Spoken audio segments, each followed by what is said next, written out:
सारतः श्रीमद्भागवत भावार्थ प्रपन्नते वाहं मन्दमति वेदं धनं शिरवादिः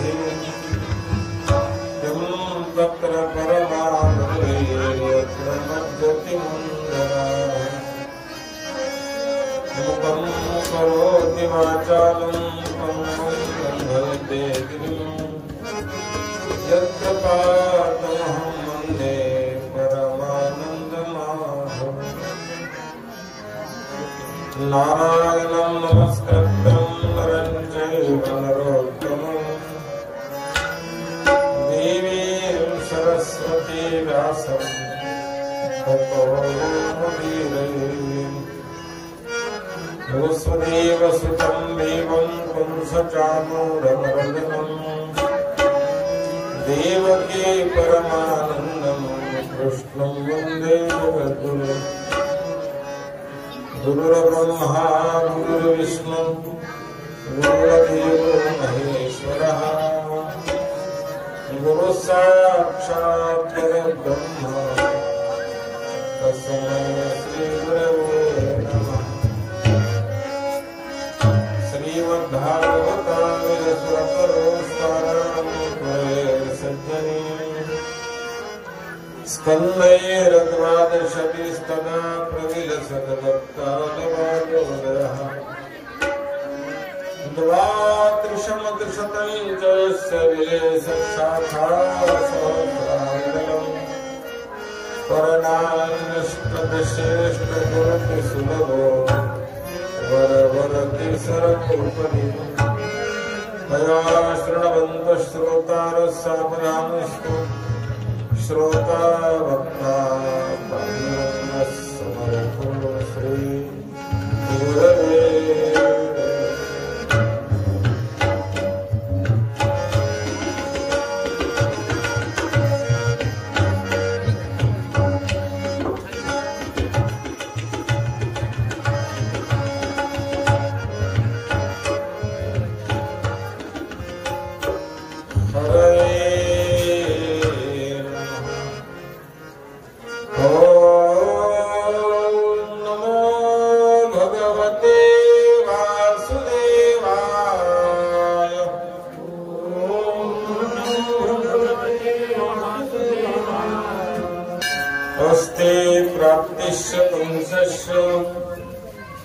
महिषो भरतर्षभ मृते भरतर्दुःखार्थे ये तस्मात् पितृग्रह।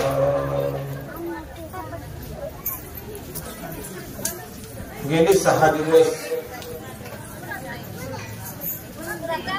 हा आनंद उत्सव साजरा आपण करत आहोत।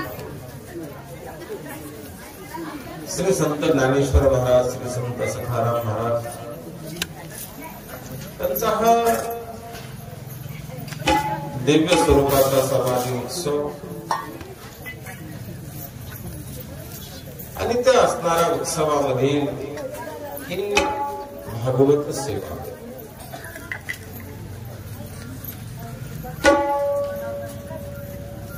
काल आपण चरित्र पाहिलं भगवान कृष्णाचं।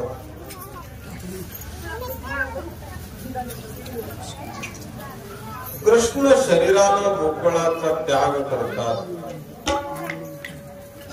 पण ते मनानं गोकुळाचा त्याग करू शकत नाही।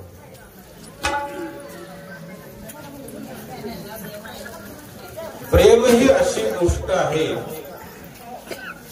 की ती इंद्रियानं उपभोगता येत नाही, ती मनानं उपभोगावी लागते।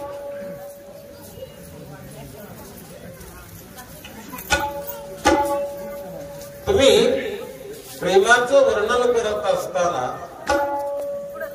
ते इंद्रियाच्या माध्यमातून नाही करता येणार। इंद्रियाच्या माध्यमातून प्रेम केलं की वासना तयार होते आणि मनाच्या माध्यमातून जर प्रेम तयार केलं तर त्या समोरच्या व्यक्तीवर तुमची भावना तयार होते। वासना वेगळी आणि भावना वेगळी। आज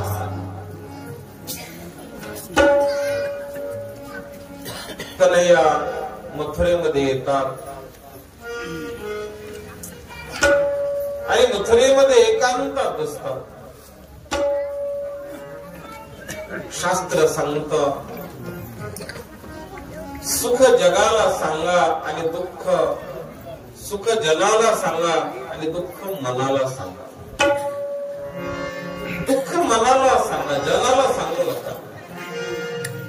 कन्हैया एकटेच बसलेले आणि एकटा कन्हैया गोकुळचं स्मरण करत होते. गोकुळातलं ते जिवंत दृश्य कन्हैयाच्या समोरून जात नव्हतं. कन्हैया एकांतात बसलेले ज्या वेळेला उद्धवानं पाहिले आणि उद्धवानं ओळखलं. उद्धवजी कन्हैयाच्या जवळ जातात आणि कन्हैयाकडे पाहतात. कन्हैया, तुमच्या चेहऱ्यावर दुःख आहे. कृष्णानं पटकन आपलं दुःख लपवलं. बरं, सुखी संतोषानं यावे, दुःखी विषादानं, ही असणारी योगाची स्थिती असते. उद्धवानं कन्हैयाला परत विचारलं, कन्हैया तुम्ही काहीतरी लपव काय? माझी शपथ आहे, काय ते सांगा. मग मात्र कन्हैयाला आपले अश्रू मोकळे करता आले. तुमच्यासाठी लढणारी माणसं तयार करण्यापेक्षा रडणारी माणसं तयार करा. आपल्या मागे प्रेमानं दोन अश्रू डोळ्यातून आणणारी माणसं तयार करा. हसणारी माणसं खूप तयार करता येतात, रडणारी माणसं तयार करणं फार अवघड असतं. हसणारी माणसं खूप तयार करता येतात, तुमच्यासाठी रडणारी माणसं पाहिजे. आज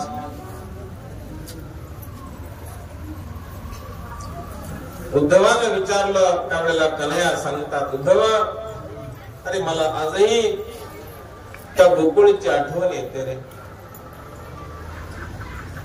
त्या गोपींचं गाऱ्हाणं, गायीचं हंबरणं, यशोदेचा आवाज देणं माझ्या कानातून जात नाही.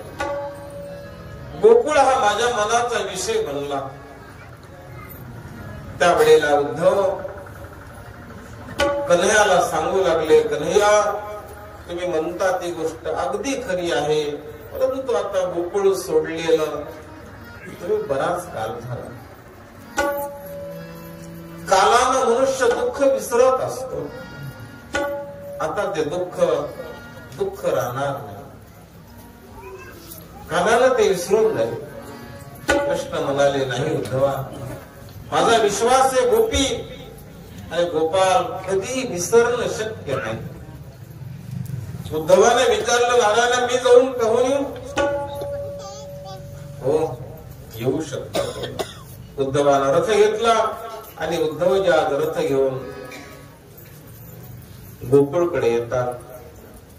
शुक म्हणाले, राजन, विरहानं व्याकुळ झालेलं गोकुळ होतं. आज कुणीतरी निरोप आणलाय, कन्हैयाचा संदेश आणलाय. ही ज्या वेळेला गोकुळवासियांची भावना होती. उद्धवजी आज आपल्याला एक संदेश घेऊन आलेले आहेत. इथं संपूर्ण असणारा गोकुळातल्या गोपी गोपाल एकत्र जमा होतात. पाहता पाहता नंदाचा वाडा पुन्हा एकदा नंदा घरी झाली दाटी. जो उद्धव गोपींची अवस्था पाहायला आले होते, त्या गोपी उद्धवाला कन्हैया वाचून गोकुळची, वृंदावनची आणि इथल्या सगळ्या निसर्गाची कशी अवस्था बनली ती अवस्था सांगू लागला.